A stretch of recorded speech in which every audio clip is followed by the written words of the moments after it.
Welcome back to Chris's Moto Life. We're continuing our Northeastern Pennsylvania tour, and we're back at a spot where we've been before. I don't know if you remember this Triumph Spitfire, what am I saying? This Triumph TR6, very original car, very nice car, still here. And if you remember that after we talked about the Triumph, we talked about an MGB. But look at that. The MGB was traded for something a little more modern, and I couldn't agree more. See, me and the Boxster kind of have had an evolutionary relationship. This is a 1999 Boxster, the first year. In 1999, I bought my 911. So I was always kind of like, you know, come on, 911, who wants a Boxster? But as these years have gone by, my views have changed. And I think it's a good thing to challenge yourself and change your views every now and then. Just admit it. I mean, things change and you learn, you got more knowledge, and evolve with it. You know, my favorite movie ever, SLC Punk, the main character, is named Steve-O. And what he says is, hey, if the Steve-O I am today met the Steve-O I was yesterday, I'd beat the crap out of him. So I think to myself, hey, if the Chris I am today met the Chris that I was 30 years ago, I'd beat the crap out of him.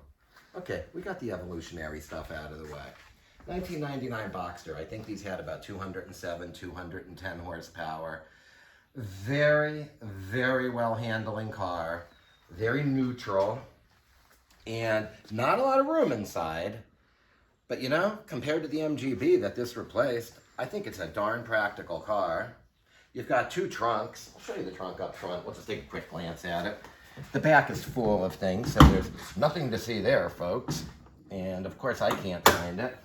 As you can see, you got a spare tire. You've got your battery up there. Not a lot to see. Where's the engine, you're asking? There we go. It latched. Where's the engine, you're asking? Engine is right here. It's underneath everything, which makes it a real bear to get to. But then again, it's a modern car that doesn't really require a lot of adjustment, a lot of tinkering. I mean, you don't buy these to tinker with. You buy these to drive. Something interesting, 8% of these engines self-imploded. What happened is they had an IMS bearing, the intermediate, the intermediate shaft, an IMS bearing for it. I want to say that it wasn't designed or engineered the best way.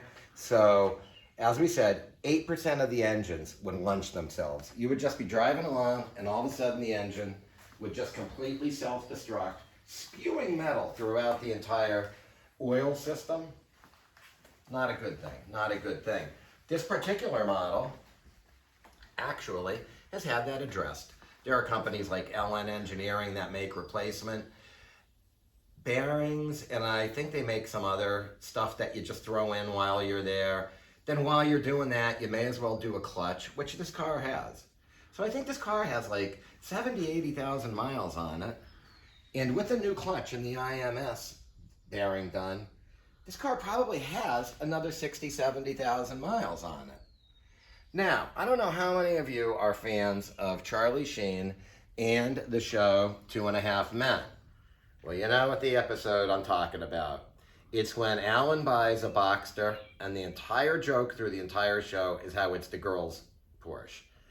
Like he's telling the taxi driver, I have a Porsche Boxster. And the taxi driver goes, oh yeah, my sister loves hers. He tells his mother that everyone's making fun of it being a girl's car, and the mother goes, don't be silly, honey. Your Aunt Sylvia loves hers. But as time went by, they started a racing series with these.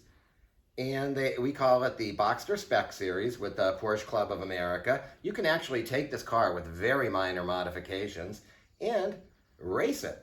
So you can take it to the track. Think about it. These cars right now, $10,000 will buy you a perfect one. Think about it, folks. A Porsche for $10,000. Maybe that's why I came around to this way of thinking. I mean, once all this stuff is done, the IMS, you're pretty set to go. All right, I think now you've been introduced to the Boxster.